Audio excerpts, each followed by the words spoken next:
I'm Steve. And I'm Les. And this is another episode of Tabletop Tasting, Sip, and Play. Les, what did we play? Today we played a party game that came out in 2015 called Codenames. Now, Codenames is a game for 2 to 8 players. You can technically play with more if you wish, but essentially what it is, you form 2 teams. And one person takes on the role of the code giver, and they've got these little grids that tells them which cards that are laid out on the table pertain to their team, which cards pertain to the enemy's teams, which cards are neutral, and then which card is bad. You don't want anyone guessing the wrong word, otherwise you immediately lose. And players take turns going back and forth giving a single word clue. So that clue could be water, 3. And then 3 of the words on the board should pertain to water. 1 at a time, they choose the ones that they select. If they get the one that belongs to your team, you throw your team color on it, and you get to choose the next word. If you choose a word that is neutral or belongs to the other team, then your turn immediately stops and it goes over to the other player. We played a 2-player variant, which essentially both people are on the same team, and then you've got a system for controlling the other team that kind of adds a timer to it so that you don't take too long guessing your words on the board. I really enjoy Codenames. It's a fun word-based game that can get a group laughing really, really well because everyone thinks differently. Yeah. And sometimes you need somebody to guess 3 or 4 words in one go, and finding a clue that will tie those words together is extremely, extremely difficult. Yeah. And then through that, learning how people think and how they may view a word in a different way that we haven't viewed it, where one word can mean multiple things. Steve, what do you think of Codenames? Yeah, Codenames is a fun game. It's not necessarily my favorite game. It's funny because they call it a party game, but it's got to be the right party. Oh, absolutely. It's got to be the right people playing because it can get very frustrating very quickly. Yeah, and if you're playing with somebody who's got a very dominant personality, because really it is a team cooperative game. Sure. It only takes one person in a group to be a little too controlling, and they can kind of ruin the experience for everybody else. Yeah. But otherwise, this is a great party game, and it's one that I love bringing out while I'm waiting for people to show up for like a bigger board game day, or to just play as something fun to kill some time or whatnot. It is a fun game with the right people. It's funny because like the box says 15 minutes. Like sometimes it can take people 15 minutes to find the word that they want. Right, and that's where they do introduce the timer into the game. It is optional, but if you have somebody that's taking far too long, you can always set the timer up to keep things moving ahead. Yeah, bring the timer up. Yeah, but it's fun because you get laughing and then you're like, what did you think with that what were you thinking of? What's the connection there? That doesn't make any connection. And sometimes it's like, okay, we need to get an extra point, and it'll be like, yeah, we're going to go for 4, and at least 2 of those are not going to make any sense. You're just hoping that they can just select the right card and not give the other team a point. But yeah, so it is fun in that sense as well. And you know what? It's one of those games that are just so readily available to find. You can your corner store, Targets, Walmart, like anywhere, you're gonna find these games. So we need a whiskey that's readily available, works in a party type situation. Steve, what have you brought to pair with our playthrough of Codenames? Okay, so what I've brought is Crown Royal Canadian Whisky. Readily available. Literally, you can find it at your corner store. You can find it anywhere that they sell alcohol. In Canada, United States, and even abroad. You're gonna find a bottle of Crown Royal, 100%. But it's kind of neat because there is a lot of history that I didn't even know about. So I've drank Crown Royal since the time I was allowed to drink. Let's start with that. Since I was a toddler. When it was legal to drink. But I never knew really the story behind it. There is a story behind it? There is, yeah. So in 1939, Samuel Bronfman, so there I go with names like you. That was tight. Yeah, Samuel Bronfman. So he was the then president of Seagram's Canada.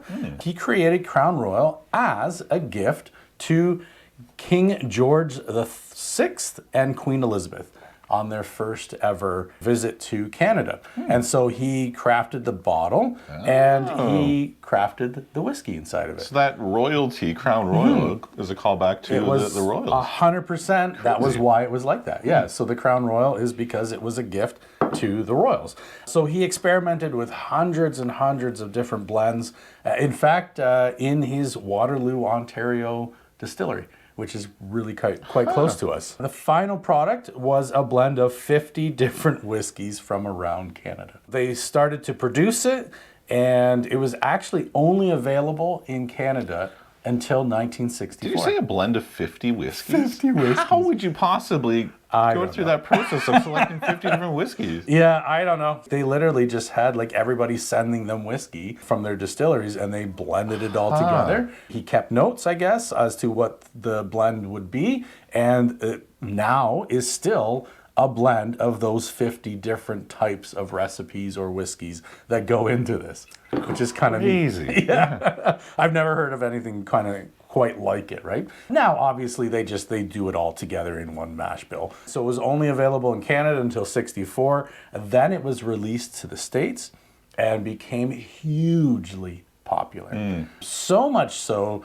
that a lot of Americans thought that it actually was an American whiskey. I thought it was an American whiskey. Yeah. I had no idea it was Canadian. Yeah, Crown Royal is Canadian. In fact, it's still blended and made today in Gimli, Winnipeg. So on the shores of Lake Winnipeg. And it's still, again, a blend of those 50 whiskeys. So every bottling will be a little bit different because they have different expressions. So there's like an apple one, there's all these different ones. And in fact, there's actually some premium ones, which I didn't actually know about. Their Northern Harvest, I quite enjoy. I And wouldn't it call it won- premium, but it's quite No, good. no, it won like Whiskey of the Year a number of years ago. And it was actually really quite nice as well. And it was a good sipper. So this one here, I had to do some research because it doesn't tell you. In fact, their website didn't tell me. But what I found is that the mash bill is 64% corn, 31.5% rye, and 4.5% malted barley. And it's funny because if you go to a bar and you say, I want a rye and Coke or a rye and ginger, usually this is what they're putting into it. Is Crown Royal and Coke or Crown Royal and ginger. Yeah. So kind of a neat, really interesting history to it.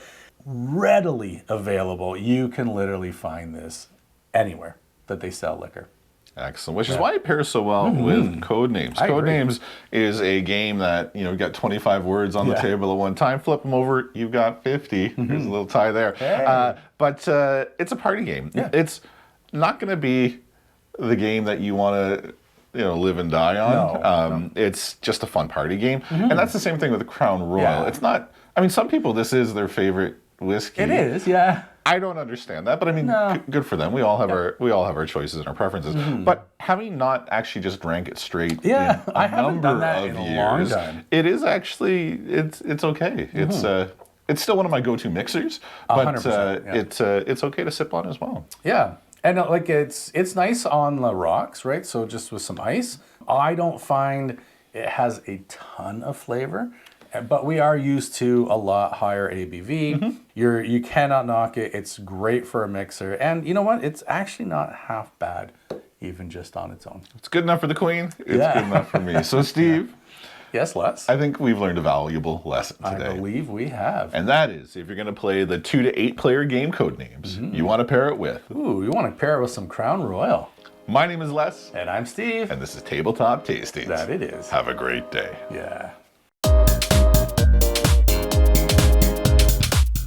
3C. Okay, port. C. Like the water.